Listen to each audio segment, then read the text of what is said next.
you willing to pay more to have smoother streets, nicer parks, and better equipment for police and firefighters? Well, that's a question Tucson city leaders plan to ask Tucson residents very soon. They're proposing a jump in sales tax and property tax to help pay for city services, but they need voter approval to do it. 9 News Side's Craig Smith looks at what the city says it'll do with the money and what it could cost you.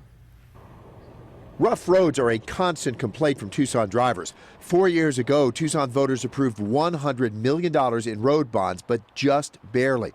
The plan passed by just 953 votes, less than a full percent. Now the city is planning to ask voters to approve another $100 million bond issue for better sidewalks, streetlights, pedestrian crossings, and parks. The city says if your house is worth $150,000, the bonds would make your tax bill go up $9 a year.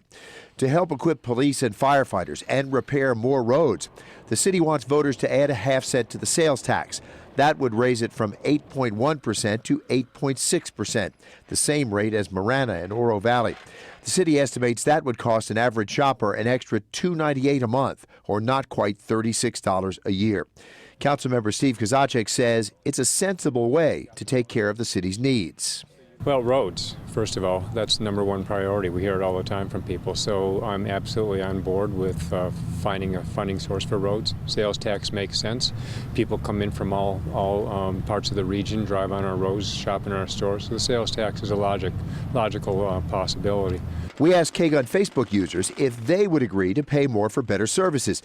Many believe the city misuses the money it has. Sean said, in part, "I'm tired of hearing about cutbacks and driving in potholes," while the city discusses the urgency for new bicycle lanes and a skate park downtown. Carlos says, no, if you raise property taxes, then the landlords will be forced to raise the rent. But Manny says, yes, for the love of God, repave Broadway east of Camino Seco. Now, the city says it did a good job of accounting for the money from previous road bonds. There's no time to get the new items on this November's ballot. The sales tax would probably be in a special election in May, while the $100 million bond would be up for a vote in November of next year. Now, what do you think of all this? Keep commenting on KGUN 9's Facebook page.